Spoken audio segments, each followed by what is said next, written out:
Hello viewers, and welcome to another live-action commentated match of Warhammer 40,000 Conquest. My name is Mitch, and I am the Hive Tyrant. Today, I feel privileged to bring you the third of a series of 8 individual matches, each sent in to me by our player sitting to the right. His name is Anton Elizarov, and each of these games was taken from the Conquest LCG 2015 Russian National Championship. In this video, Anton is going to be playing as our second Space Marines faction warlord, Ragnar Blackmane, and at the opposite end of the table resides his opponent, Klim Petrov, whom instead is going to be playing as our original Eldar faction warlord, Eldorath Starbane. Klim is going to be beginning the game in possession of our initiative token and in assessing our opening layout of planets, starting with the first planet to the very north of the screen. We have Planum. Upon winning a battle at that location, it allows you to move one of your non-warlord units to the planet of your choice. Planet number 2, moving further down the line, is going to be Ossus 4, which allows you to steal one resource from your opponent, causing a net 2 resource shift. Planet number 3 is going to be Farron, which allows you to pick and choose any unit on the battlefield that is not a warlord to be routed. And planet number 4 is Taurus. Should you win a battle at that planet, should you have a unit count lower than that of your opponent, you can either fetch 3 resource tokens out of the token bank, or you can take the top 3 cards of your deck and immediately place those in your hand. Last but not least, planet number 5 is going to be Iridial, the healing planet. And it looks as though Eldorath's opening deploy action is going to be a copy of the +1 card bonus, 1 cost, 1 command icon Void Pirate, currently garrisoned at planet number 3. Immediately opposite, we've got a copy of the 10th Company Scout. It costs just as much, but what it lacks in economy bonus, it definitely makes up for it in raw attack value. It happens to possess an attack value of 2, it's got a command icon, it's got 1 hit point, and it's eligible for any number of different Space Marine faction combat tricks, such as Indomitable and Crushing Blow. At planet number 4, Eldorath plays another early game finance unit. We've got a copy of Rogue Trader sitting at planet number 4, 1 cost, no attack, 1 hit point, but an early game +1 resource bonus that could be absolutely fabulous over the course of an entire game. And at planet number 2, we've got a Space Marine Tactical Squad Cardenas. 2 cost, 1 command, 1 attack, 3 hit points, and area effect 1.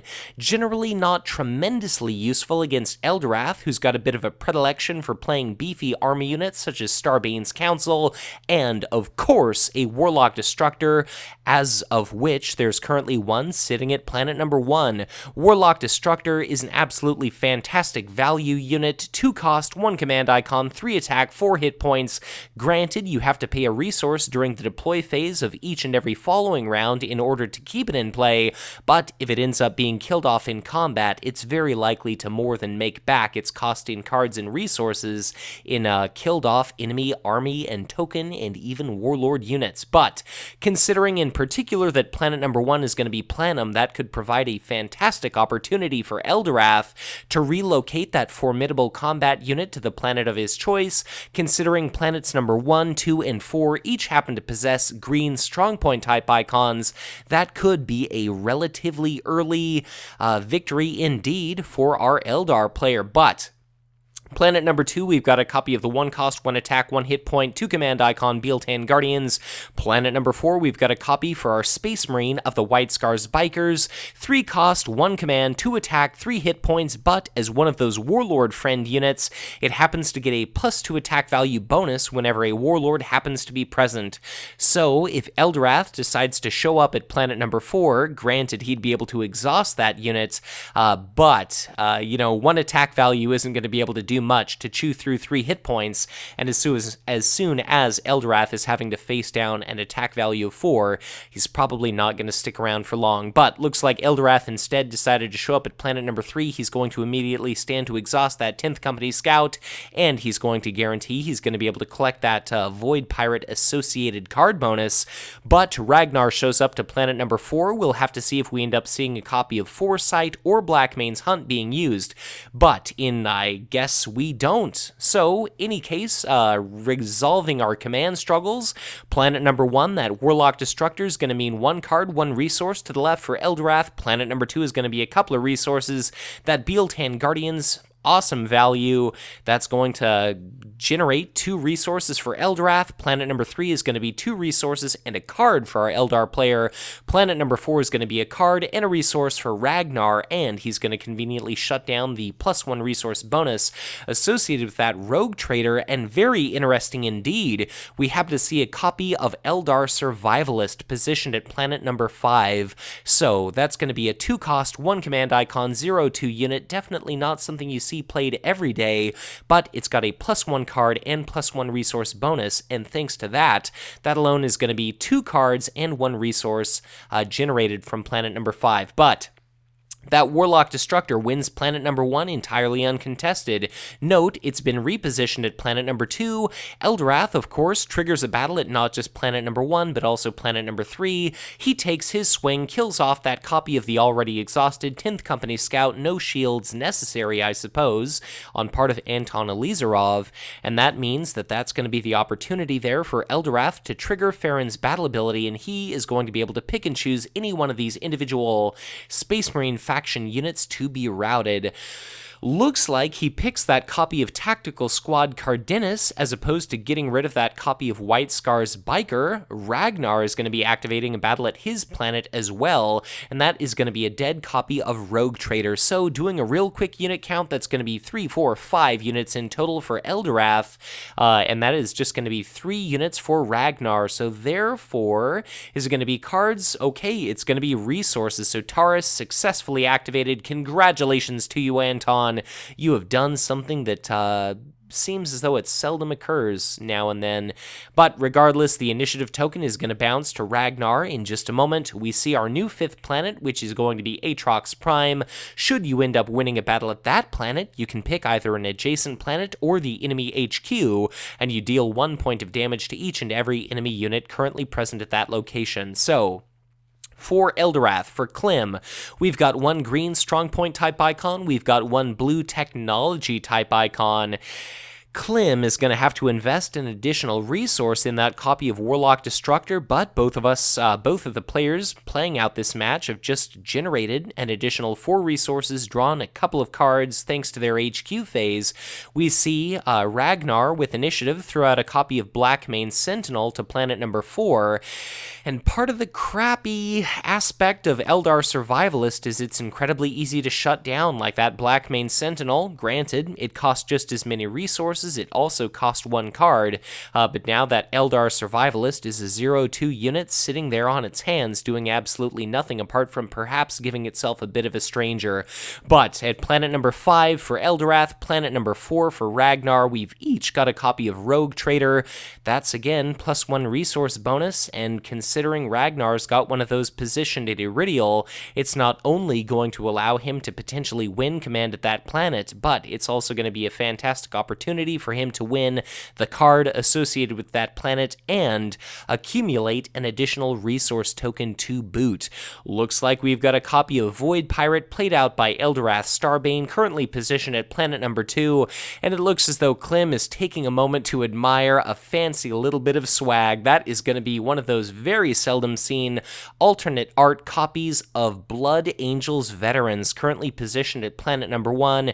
That's the very first time I've ever had the honor of featuring one of those beautiful cards in one of my videos, so just in case memory doesn't happen to serve you at the moment, that's going to be a 3-cost, 3-attack, 3-hit point Space Marine faction unit that, so long as it remains ready, it basically prevents the first point of damage it is dealt until such time as it is no longer exhausted, or for some foolish reason you decide not to trigger that granted entirely optional reaction. Yet another instance of one of those warlord friends. We happen to see a copy of Bloodied Reavers positioned at planet number 1 that's going to be potentially attacking for 4. Traditionally, it's going to be a 2 cost, 2 attack, 2 hit point, 1 command icon unit. I happen to notice a copy of Foretell in our Eldar players discard pile, so I cannot help but wonder if perhaps we saw that copy of Foretell played during the previous turn when Anton went to activate Taurus, just because Foretell serves to conveniently shut down the activation of any kind of aversive battle ability, anything you don't want your opponent to benefit from so long as your warlord can exhaust. And I can't quite recall if Eldorath was in an exhausted state or not. Foretell allows you to shut that entire business down, and it happens to serve as a bit of a cantrip, allowing you to draw 1 card to replace that 0-cost event. But we're in the process of our command phase being resolved. Ragnar, being a bit of a bold, bit of a badass, decides to go to planet number 1. Granted, he's got the initiative token. He's also the only warlord at that planet, so he's going to maintain initiative, but he's, unfortunately not going to be able to trigger his ability. Eldorath instead shows up at planet number 4, and of course, Eldorath is going to want to try to activate the ability of that, well, not the ability, but generate the card and resource bonus of the Eldar Survivalist, if at all possible, and it looks as though we've got a whole host of different reactions going on. So Eldorath throws out a copy of Foresight. Eldorath goes to planet number 1, exhausts that copy of Blood Angels Veterans, so that is potentially going to be able to be killed off rather conveniently. A swing of 3 or 4 is a nice bit of a threat to kill off that unit that normally ignores a whole hell of a lot of damage. Ragnar, that player takes advantage of his opportunity to take a reaction after Eldorath to move that exhausted copy of Blackmane Sentinel from planet 4 to planet number 1. And check this out. Planet number 1 is going to be a couple of resources, one by Eldorath Starbane because he's got 4 command icons relative to 0 because exhausted units don't count. Planet number 2, Eldorath is going to gain a card and 2 resources. Planet number 3, Eldorath is going to get a card and a resource, 2 command icons beat 1, and we happened to see 1 resource and 1 card invested in superiority at planet number 4 to shut down that rogue trader. So that's going to be 2 cards and 1 resource gained by our Eldar faction player, but because superiority requires a bit of an investment, it's really only going to be 1 card gained, 1 card in profit relative to the investment there. Kind of the cost-benefit ratio of playing superiority is always going to be a thing, and that rogue trader at planet number 5 is going to be 2 resources and 1 card for Eldorath. So Eldorath is doing absolutely stunningly. In regard to economy, Ragnar, he's got the initiative, he takes a swing, but, what exactly do we see? We see mobility, that signature attachment discarded as shields. Oh, this is about to hurt. That was a copy of Empower played conventionally, so each and every Eldar faction unit at that planet, note there are 3, is going to be getting a +1 attack value and +1 hit point until the end of the round. That makes them more survivable, it makes them far more offensive, and it looks like Ragnar's in for a fair bit of a fair bit of punishment prior to his opportunity to attempt to retreat at the end of a round here. Looks like that copy of Bloodied Reavers is going to be taking a swing at. It's looking like that's Ragnar Blackmane. I think that's a copy of Blackmane's Hunt. Regardless, it's going to be a 1 shield value event being discarded as shields. So Ragnar's going to stand to take 3 points of damage. We see a Drop Pod Assault discarded as shields, I believe, or is it being played? I'm a bit thrown off by that Bealtan Guardians being exhausted. So are we going to see the Bealtan Guardians attack? Are we seeing Drop Pod Assault used? All right, looks like that was maybe not used at all. So the Bealtan Guardians takes a swing. That's going to be 2 additional points of damage to Ragnar Blackmane. The Warlock Destructor is going to swing for an almighty 4.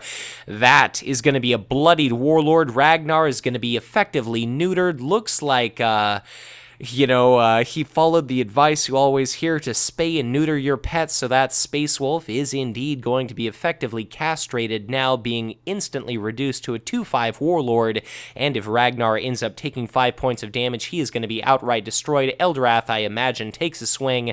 That's going to be a dead copy of Blackmane's Sentinel. Now we're going to come to the end of a combat round. Looks as though we did not see that drop pod assault used as shields or as a conventional event.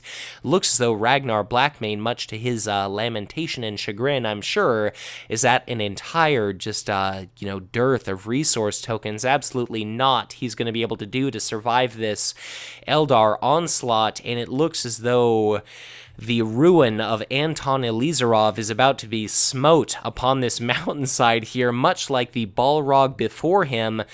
He could attempt to retreat, but then what is he going to do in the long term? He's going to be giving up this planet. Granted, he's not going to be able to lose a resource, but our Eldar player is absolutely slaughtering him in regard to income. And if Eldorath, look at all those resource tokens. If he can keep that up, then he is going to be absolutely wrecked. But Tactical Squad Cardenas fires. It deals 1 point of damage successfully to each and every present Eldar and Dark Eldar unit. We see a copy of Crushing Blow keying off of that area effect 1 damage. That's going to be a dead copy of the Bloodied Reavers. Note that copy of Bealtaine Guardians has 1 point of damage on it, so the instant that either the battle concludes or the combat phase concludes, I forget how Empower is exactly phrased, but the Bealtaine Guardians is going to have 1 damage token. Its HP, maximum HP, is going to drop down to 1, and it's immediately going to stand to be destroyed. But until then, the Warlock Destructor is a 4/5, the Bealtaine Guardians is a 2/2, and Eldorath himself is swinging pretty hard as a 2/8. So, will we see Eldorath attack? Will we see the Warlock Destructor attack next? The Warlock Destructor could potentially kill off that Blood Angels veterans, but I believe that Anton has shown his hand. He's revealed that he's got a copy of Drop Pod Assault. That, combined with the Blood Angels veterans, is going to be a combined total of 3 prevented damage, and of course 4 minus 3 is only going to be 1, which is indeed insufficient to kill off that copy of the Blood Angels veterans. But I believe that was the Bealtaine Guardians taking a swing. That's going to be 2 points of damage dealt out to that copy of Tactical Squad Cardenas. My sincerest apologies, my dear viewers, for failing to keep up with the just embroilment of combat here in the midst of all this exciting action. The Blood Angels veterans is going to deal out some damage to that copy of the Warlock Destructor. It, too, is only being kept alive by Empower, and it is going to take an almighty swing of 4 at that Blood Angels veterans. Will we see the discard of a Drop Pod Assault? I would strongly recommend against it, because what is the best case scenario? Eldorath Starbane is going to be able to take a swing and finish off that Blood Angels veterans, or the Tactical Squad Cardenas. Either way, things are about to go all the way bad for our Space Marine player if they've not already gotten that way.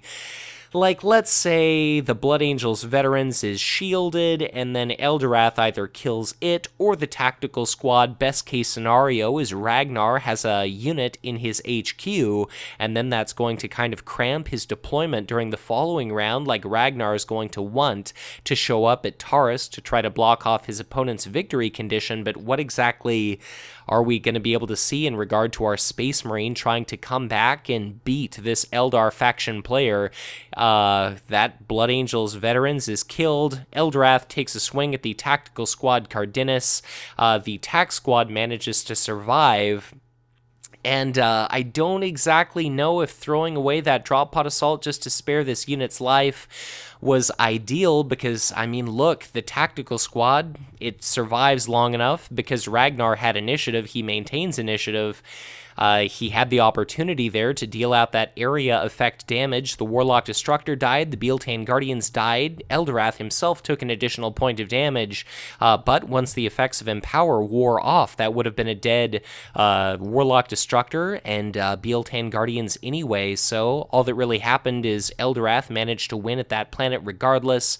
Then he had the opportunity to kill that tactical squad Cardenas, so unless you're saying to yourself that 1 point of damage on Eldorath Starbane is worth the cost of a drop pod assault, I feel as though that was an unfortunately suboptimal play, and that was one of scarcely few effects which Anton probably really needed to save if he was to have any hope of managing some sort of comeback during this match here. Eldorath is far from being bloodied. Eldorath is going to be able to show up at planet number 2 to exhaust that White Scars bikers before our Space Marine might have the opportunity to start reaching critical mass at that planet, potentially stave off his opponent winning, and then try to pursue some sort of victory condition himself. But given that Ragnar only had those 4 resources he was able to generate during our most recent HQ phase, it's not looking like he's going to be able to put much into play. But both of our players drew an additional couple copies of cards. Eldorath now possesses the initiative token. Eldorath has an absolute just stockpile full of resources there. It looks like he's definitely going to be able to make it through the winter, fully able to hibernate with that amount of savings he's accumulated for himself. Our new 5th planet is going to be Elowith. It allows you to look at the top 3 cards of your deck, add one of those cards to your hand, put the remaining 2 on the bottom of your deck in the order of your choice. And it's got a gigantic 2 associated card bonus, plus Eldorath threw a copy of Void Pirate to that planet, and that is potentially, unless Ragnar shows up to that planet, going to allow him to win 3 cards. We've got that Rogue Trader at planet number 4. That could potentially be 2 resources in a card all by itself. Note, Ragnar is, he's got a couple copies of Rogue Trader at planet number 3. He might be trying to lure Eldorath showing up at that planet because, Eldorath won't win that command struggle unless he plays additional units to that planet, unless he himself shows up. Note, we see a copy of the Spirit Seer Aerithal being played to planet number 2 as opposed to planet number 3. Not necessarily sure if I agree with that play or not, but the Spirit Seer's got a couple command icons. He's a 2/3. When he's declared as an attacker, you can pull a damage token off of another unit you control at that planet, but there you go. Our Eldar player had a plan the entire time. That's going to be a copy of Bealtan Guardians now being tossed out at planet number 3. What is that unit? Why, it's a 1-cost unit with 2 command icons, so 3 command icons beats the shit out of 2 command icons, and that means that unless Ragnar shows up to planet number 3, he's going to be out that 2 resource bonus afforded to him by those rogue traders. The Eldar Survivalist is going to be generating additional income for Eldorath, and Eldorath is going to be potentially getting that +1 card bonus associated with Iridial as well. But I've missed a couple deploys. We've got a promoted copy of Blood Angels Veteran stationed at planet number 1 for our Space Marine, but Eldorath is our player with the initiative token. Planet number 1 is going to potentially allow Eldorath to rout a target unit, therefore yes, to no one's surprise, Eldorath shows up at planet number 1. Blood Angels Veterans is going to be quite handily exhausted. Ragnar shows up to planet number 5 to win a couple cards for himself to block off the 3 cards that Eldorath could have won. We've got a copy of the signature army unit Starbane's Council positioned at planet number 1. What is it going to do? Why, ladies and gentlemen, it's going to be able to attack that Blood Angels Veterans for an almighty 5, which I can only imagine is going to absolutely wreck that unit unless we see a copy of Frostfang discarded as shields, and even if we do see that, then Eldorath is going to be able to finish the job. We also happen to see a copy of Wild Rider Squadron at planet number 2. It's a 3/4 for 4 with a command icon, and as a combat action, you can move it to an adjacent planet. Planet number 1, Starbane's Council kills off that unit. By the way, that was 2 resources to the left for Eldorath Starbane. Planet number 2, we see routed that copy of White Scars Bikers, but at that planet, that's going to be a card and a resource to the left for Eldorath. Planet number 3 is going to be 2 cards and a resource for Eldorath, thanks to that Eldar Survivalist. Definitely not something you see every day, but it is definitely putting in work. Planet number 4 is going to be a couple of resources and a card for Klim. And planet number 5, Ragnar, in a bloody, angsty, murderous rage, he handily destroys that copy of Void Pirate, and he's going to be able to activate Elowith, but he had better hope to high hell to draw something good. He'd better hope for I imagine a drop pod assault would probably be the best case situation, but to his dismay, we've now got 2 unique Eldar units on the board. We've got Eldorath Starbane, who could show up at that planet number 1, during the following round command phase, give absolutely no shits, exhausting himself to nullify an enemy drop pod assault, and then who cares if Eldorath is bloodied? A 1/5 warlord isn't going to be doing much, so why not get rid of a drop pod assault, burn up 2 of your opponent's resources if it means blocking off one of his most valuable tricks. And now Eldorath has got he's got a mountain of resources, so he's, I can only imagine he's going to be able to play out an absolute glut, a monsoon, just a hurricane of units to the first planet. It's going to be like a tropical storm going on with all the Wild Rider squadrons, Starbane's councils, maybe Warlock Destructors, any number of different just absolutely horrendous cards. Ragnar's got to show up at the first planet if he wants to drop off his White Scars Bikers. And that's going to be the GG. So good game, very well played by both of our players, but Ragnar, Anton Elizarov, unfortunately only had 4 resources. In the absolute best case scenario, he could have maybe done a tac squad Cardenas. Positioned at the first planet, he could have done a second tac squad Cardenas. He could have maybe done a drop pod assault and, gotten a copy of Tactical Squad Cardenas or an Honored Librarian, something like that. Eldorath Starbane could have shown up at the first planet, exhausted anything that our Space Marine player would have thrown into play. Ragnar would have been a tremendous liability going to that planet in order to drop off that copy of the already exhausted White Scars Biker, because even though Ragnar would have maintained initiative at that planet, he'd have had to use his first combat action in order to retreat. Otherwise, he'd have potentially cost Anton the game just because he'd have ended up being destroyed. And of course, during the command phase, I can only imagine that our Eldar faction player would have absolutely just wrecked house, drawn a ton of cards, accumulated a ton of additional resources. He could have played 1 to 2 additional copies of Empower. He could have used Gift of Isha. So, ladies and gentlemen, my dear viewers at home, let this go to show that if you can win